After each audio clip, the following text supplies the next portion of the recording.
Suntem în prezența unei crize. Ne aflăm într-o situație critică. Sunt oameni care își pierd locurile de muncă.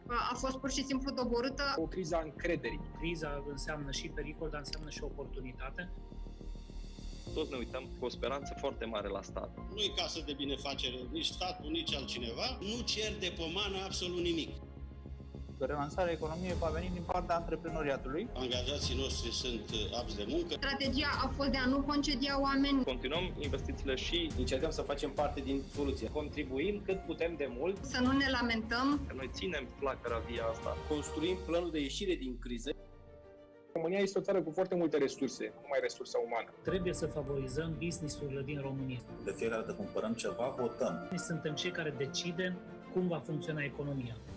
Va trebui să ne diversificăm, bineînțeles, produsele. E important să ne uităm la viitor. Haideți să investim. Putem relansa anumite programe de investiții publice. Să nu mai topim banii în pământ. Să nu ia vreo decizie care să mă încurce. Poate să fie o oportunitate istorică pentru economia românească.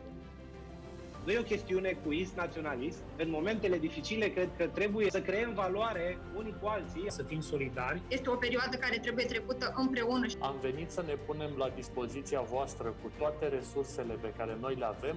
Schimbarea lumii începe în jurul tău. Avem nevoie de relansare economiei. Este o idee antreprenorială. Trebuie să fim obsedați nu de ceea ce nu avem ca țară. Trebuie să fim obsedați de ceea ce avem.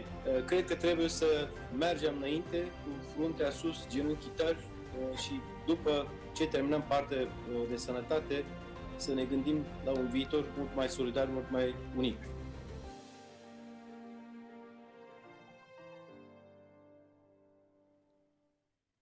Salut, bine ați revenit la ZFLive. Astăzi vom discuta despre piața bunurilor de la consum. Ne uităm cum evoluează cererea, ceea ce vreți voi sau cum veți reacționa în această criză. De asemenea, vom vedea cum un business cu o cafenea, cu un brand bun din București încearcă să supraviețuiască aceste perioade și dacă s-a redeschis și cum s-a redeschis, iar în final vedem cum vom merge la clinicile de stomatologie. Trecem imediat la primul invitat de astăzi, James Simmons, de la Unilever South Eastern Europe.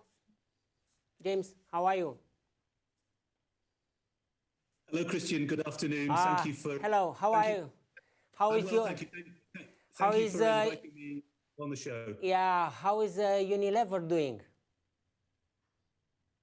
We're doing well. Obviously, we've had to pretty dramatically change our plans given what's happened in the last few weeks.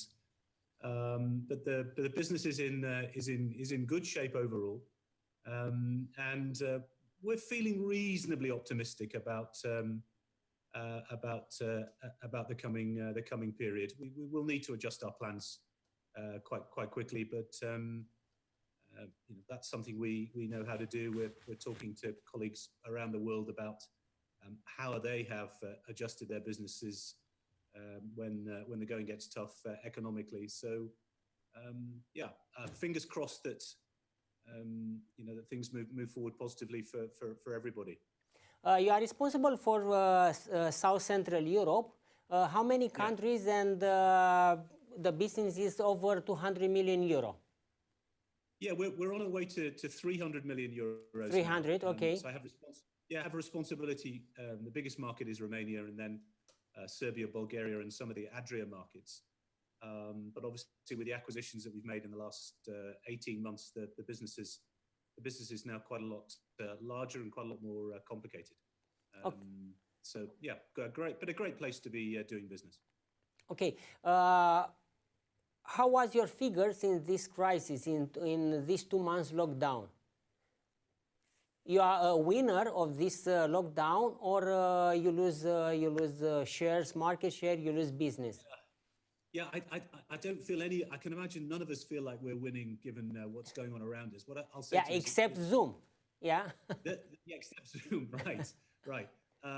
I'll just say this: our numbers are very volatile. We saw an extraordinary increase in business during the end of March and into April. The market really bounced as citizens decided to stock up on essentials. And we're seeing the market growth moderating now. The last few days has been much softer.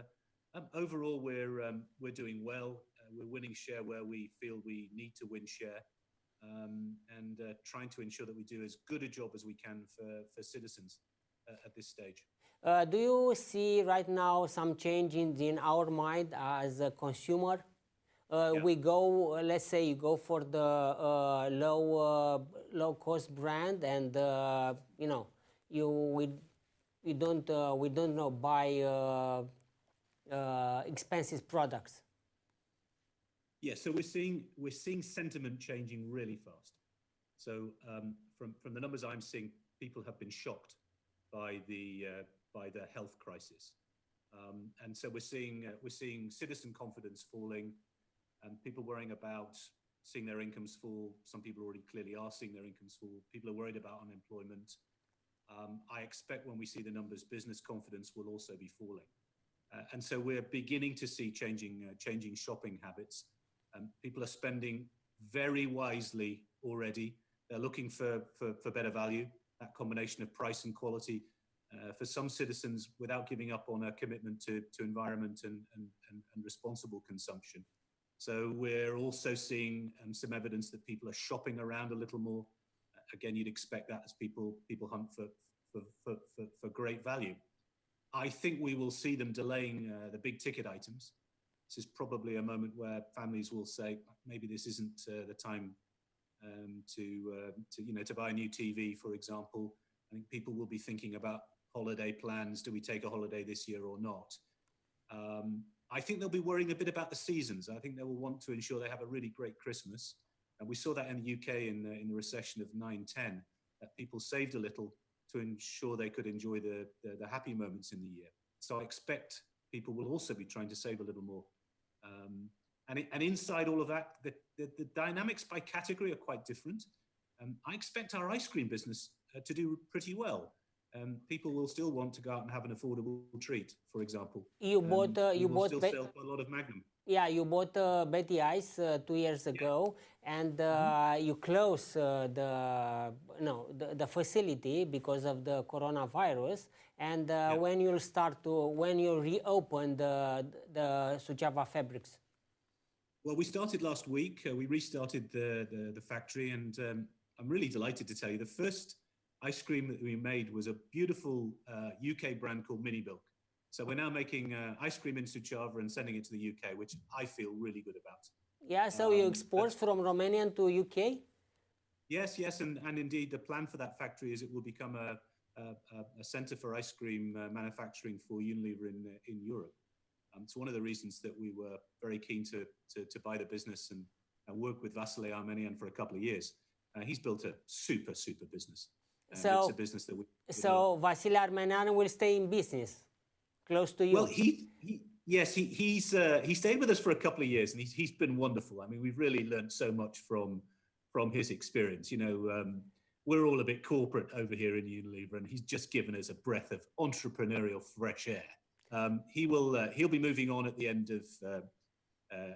of May. But of course, he will remain a really important friend to the business. I'm not going to let him go that easily. So I have him on speed dial. He's a guy I like to talk to. He's a great source of wise counsel, and as I say, a real friend to the business. We want Betty to be a stunningly successful business in our hands, as it was when he built it. Last year, you bought Frou here in Romania. Yeah. This company, this brand, how is doing right now? Well, sadly, we've had to close some of our cooperativa stores in light of the government restrictions. So you can imagine the business there is difficult. But we moved our business online. It took us 3 weeks to do that. The team did a really remarkable job. You can order Frou for home delivery now on frou.ro. So we've had to adjust the business super fast. We were looking at the numbers yesterday. We're beginning to see a pickup in sales again. I see this only as a temporary setback. We bought that business because we love the promise of healthy food free of, or fără bazaconi as it's described in Romanian. We think that has a bright future. We'll develop it, not just here in Romania, but we'll eventually develop it beyond this country. The Urban Monkey Juices brand is already available in another 5 markets, so we're getting on and building that business. And in time, I hope it will be a real jewel for us. What is your biggest afraid right now? To, let's say, to reboard the pandemic in autumn or in winter or what? Yeah, I think that's right. I tend to see this recovery, it will either be U-shaped, that seems to be the conventional view, or it will be W-shaped. I tend to think it will be W-shaped. I think we might have a re-emergence of the pandemic when the weather starts to get colder later in the year. I imagine that will force us all back into quarantine. We'll need to do that. And therefore, I think it's more likely that the recovery will be W-shaped.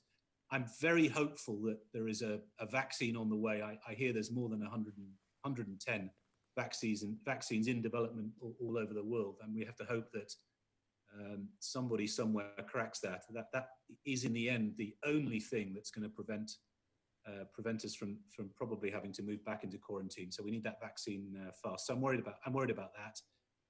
I'm a little bit worried that it's easy to think that the recovery will be faster than it actually is in reality. If you look at previous recessions, tends to take longer for economies to recover. So that worries me a bit. How long is it going to be before we start to see things pick up? Okay. What you said that economic recovery will be in not in V but in W. Okay. W, I think. Okay. W, yeah. Okay. And another threat for you, for your business, for your management. All the people, especially in Romania, said that we need investment. Do you plan other investment here in Romania? You make 2 acquisitions here. Do you look for other acquisition here in Romania to let's say, to plus your portfolio? I don't think we'll be acquiring any more companies here in Romania. I think we have about the right combination of categories and channels now. We will continue to invest here. We have 2 outstanding factories here, and I think they will make a much bigger contribution to Unilever in Europe in the future than they are today, and we'll make investments accordingly. On Romania, I think the fundamentals in Romania are pretty sound. Our decision to acquire and invest here is based on some long-term analysis about the trajectory of the country. I tend to see this as a horrible but temporary setback. And there's a beautiful business to be built here in Romania, founded on really wonderful people here. Some of the best people I've come across in Unilever are here in Romania. Low cost, superb manufacturing. Those things are not changed by the economic crisis that we're about to enter. So I'm an optimist about what will happen in this country in the next 15 or 20 years. Okay, do you intend to hire more people, maybe in Suceava, because you make sports in UK, or in Frufru or other facility? Yes, I think overall that should be a positive news story. We should indeed be employing more people in our factories in the future than we are today. There's an opportunity as well to invest in some high-tech robotics. High-tech robotics. Yeah, I think you'll see us bringing some leading edge technology into those factories, and that will mean we will indeed create jobs that pay higher salaries. So there should be a good news story overall for Team Romania here. Yeah, so you intend to hire IT people? I think we'll need people with some rather different skills in some of our factories than perhaps we've been used to, and I think that's a great thing overall. Factories will change pretty dramatically in the next 5 to 10 years, and we want Unilever Romania to be part of the broader Unilever story on manufacturing. We're still very committed. What was your biggest surprise in the positive sense from this 2 months period lockdown? I have been really shocked by how positive my team here in Romania has stayed throughout this crisis. They've been absolutely wonderful. They work from home? They've been working from home. We have everybody working from home using technology like this. But we regularly check in and just ask people how they're doing. and the feedback was excellent. I mean, everyone feels like they're working a lot harder, given that the markets are moving really, really fast around us. But their positive spirit across the organisation has just been wonderful. And for me, you know, winning starts between the ears. If the team feels good, feels like it can win, the chances are we will. That's been a surprise, because it's very tough for people, you know, worrying about families, parents, children, all the uncertainty, the horror of social media and all the negative stories. So the sentiment to stay positive has been lovely. And let's say the negative story for you. What was your negative surprise? I don't think we've had anything really unexpected yet. As I say, I'm worried about how quickly the recession will now kick in. I think that's the big surprise that's coming. I think we all might be surprised by how severe the downturn actually is when it emerges. And I'm not talking specifically from a Romanian point of view. I'm much more worried about what the big economies in the world are going to go through. I mean, you look at the unemployment numbers in the US. I mean, they are it's amazing. Much worse than the Great Depression of 29-30. My home country is going through a very difficult period. UK, you mean? Yeah. UK. Those big economies, you know, those big economies are under real pressure. Yeah, but Romanian, the biggest link is with Germany. Okay, if Germany are doing well, Romania will do the same. I tend to think we'll be a bit more resilient than most. I know the public finances are a bit squeezed, but the central bank seems to have good coverage on the exchange rate. That should hopefully mean the exchange rate is a bit more predictable. And there are financial institutions globally that will want to support countries like Romania through the crisis. So I tend to think we will be relatively okay compared to some of the other markets around the world. Okay, if you look at the macroeconomic situation and to give an advice to our government to invest money where? Yeah, look, or to take some decision for the business, for the whole business. Yeah, look, it's not my place to tell elected officials what they should and shouldn't do. Sure. I mean, that's but one of the joys of democracy is we get to choose. I'll say this. I think there are a couple of things that would be on my mind as a business leader. I think they've done some very nice things trying to support small and medium-sized enterprises, the chômage technique, for example. Yeah. Trying to get cash into businesses. Really encourage government to make that happen and get that cash into the hands of entrepreneurs and small business owners fast. Why? Because those businesses tend to be the engine room of employment in the economy. So stuff that's being done there, I'm a big fan. I would encourage the government to speed up and go faster. So to put money in small business, because small business, the economy need this small business. Yeah, a smaller enterprise typically has much more pressure on cash flow, and the things that the government are doing around chômage technique, around making low-cost loans credit available to small businesses is excellent. And my only challenge is please make sure that happens quickly. I think the other thing I would be thinking a lot about if I were government is how do we improve the institutions of the state so that they function better, and how do we strike a balance between the short term needing to address the acute crisis that's around us, but at the same time continuing to focus on the long term, making sure the health system is continually improved, investing in education, investing in infrastructure. I mean, they are the things that will power the economy 5, 10, 15, 20 years from now. And that's that tricky balance, playing short, playing long. I don't envy the politicians in this situation. They have some really, really tough choices to make right now. When will be your first visit to Suceava? Well, strangely, it may be sooner than you anticipate. One of the things that we've been doing in partnership with Stefan Mandaki and the Red Cross, investing in a mobile field hospital to try and increase the number of intensive care beds available for the hospital there. It's been really, really shocking just how serious the COVID situation has been in Suceava. 1% of the population, I think around 20% of the total cases in the country. So I'm hoping that when the mobile field hospital arrives, I'll be able to take a trip, visit the factory, talk to colleagues. That should be in the next couple of weeks. And I wanted to say just a big thank you to the Red Cross and Steph Mandaki up there. They've raised €1 million to support the community. It's a brilliant example of companies like mine, NGOs, entrepreneurs working in partnership, working in solidarity, in service of citizens. And I hope that continues after this crisis, because I think we'll need it as we try and repair the economy.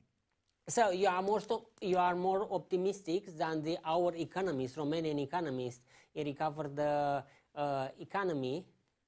You see that Romania is more resilient than maybe the other country, and let's hope so that the recovery will be in V, not W. Today was was published the figures for the first quarter is better than the economists expect. Okay, let's stay healthy. Okay, because from today it's our responsibility to stay healthy. Okay, and good luck.